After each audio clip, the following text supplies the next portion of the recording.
I remember when I was in our MOA office, I had this like epiphany that really changed everything and helped me kind of just take more ownership of basically doing my job. And I was in our MOA office. This was probably like week 1 in our MOA office. And I kind of came from a legacy office that was fairly organic, like a lot of phone calls coming in. Like it was pretty busy. And so I created a lot of opportunity there. But I go to this MOA and it's honestly like crickets. Like the phone hardly rang. It was a smaller book, like it's early stages, but that's the experience that I wanted. Very grateful for it. But coming from this organic agency and now coming into this MOA where it's like slower, I was like super proactive in answering phone calls just because I could create a bunch of opportunities there. And then I didn't have to call outbound. And so I would always pick up these phone calls, but I remember that came with a lot of obviously service calls and a lot of things that I maybe hadn't really learned to do, at least on my own. Because in the legacy office, I was always asking Abby, I was always asking Trace, the office manager and kind of the manager over both the offices. I would always ask them because they were in there. It was so easy to use them as a crutch that I think that hindered my ability to learn. And so there was stuff, I had been a team member, I think 2 years at this point. So like I knew the systems, or at least I should, right? I know the billing stuff, at least I should. Well, I go to the MO office and because I'm answering all these phone calls, I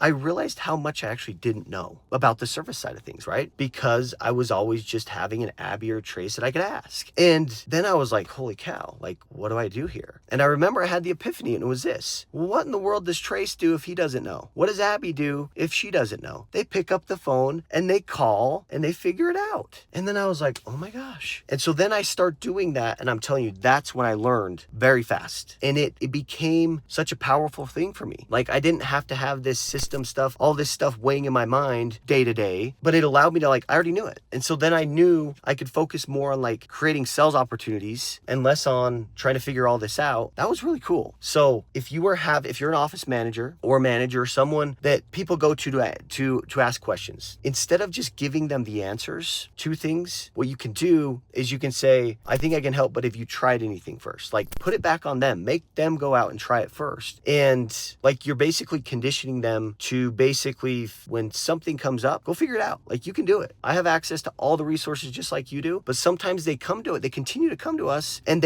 because like we continue to answer them. So they're conditioned to come to us. And it actually ends up hurting the team member because they don't actually put in the work to actually learn and do it themselves. So challenge your new team members, challenge your, other team members when they come to you with a question, always put it back on them first. I'm not saying don't help them, like be efficient and like maintain a good relationship, but like put it back on them first. Make them try to figure it out. There's a lot of power in that. And for you team members that are new, and for those of you that are finding yourself asking all these questions all the time, just take ownership and just start picking up the phone and try to figure it out yourself. You will learn so much faster, and I'm telling you, it will help you sell a lot more.